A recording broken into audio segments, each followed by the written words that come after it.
Und von der Ukraine aus blicken wir in den Nahen Osten. 60 Tage lang hat die Hisbollah aktuell Zeit, sich aus dem Südlibanon zurückzuziehen und der regulären Armee das Feld zu überlassen. Währenddessen greift Israel weiter Waffenlager der Terrormiliz an, durch die es die Sicherheit seiner Bürger im Norden des Landes gefährdet sieht. Zum Beleg dessen hat die Armee ein riesiges Areal freigeräumt für Waffen, die sie während der Bodenoperation von der Hisbollah beschlagnahmt hat. Unser Reporter Max Hermes war vor Ort. Es sind hunderte Maschinengewehre fein säuberlich nebeneinander gelegt. Die Schnellfeuerwaffen gehörten laut israelischem Militär der Hisbollah.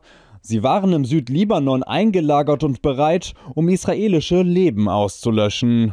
Jetzt, wenige Wochen nach Beginn eines 60-tägigen Waffenstillstands mit der Terrororganisation, zeigt die IDF auf einer gigantischen Fläche die im Libanon beschlagnahmten Kriegsgeräte.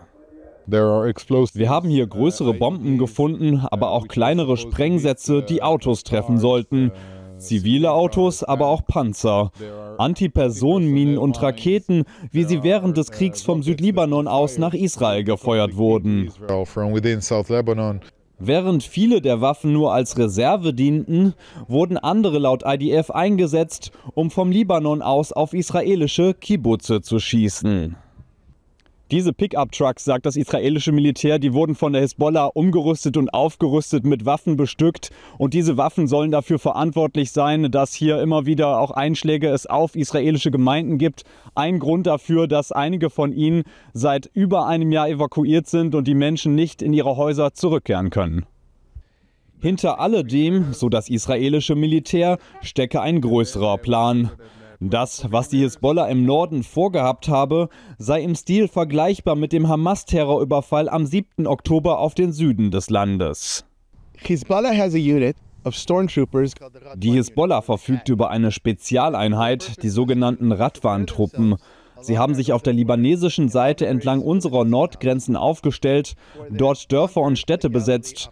Es war die Vorbereitung der Operation Galiläa. Das, was Sie hier sehen, ist der Beweis. Sie wollten auf unserer Seite der Grenze israelische Dörfer erstürmen und den Norden Israels besetzen. Wie fortgeschritten diese Pläne tatsächlich waren, lässt sich journalistisch kaum überprüfen. Am 26. Januar läuft das Waffenstillstandsabkommen zwischen Israel und der Hisbollah aus. Sollte sich die Terrormiliz bis dahin aus einer 30 Kilometer Pufferzone zurückziehen, verlässt die IDF den Südlibanon. Andernfalls könnte die Frist verlängert werden. Auch eine erneute Kampfphase scheint dann nicht mehr ausgeschlossen.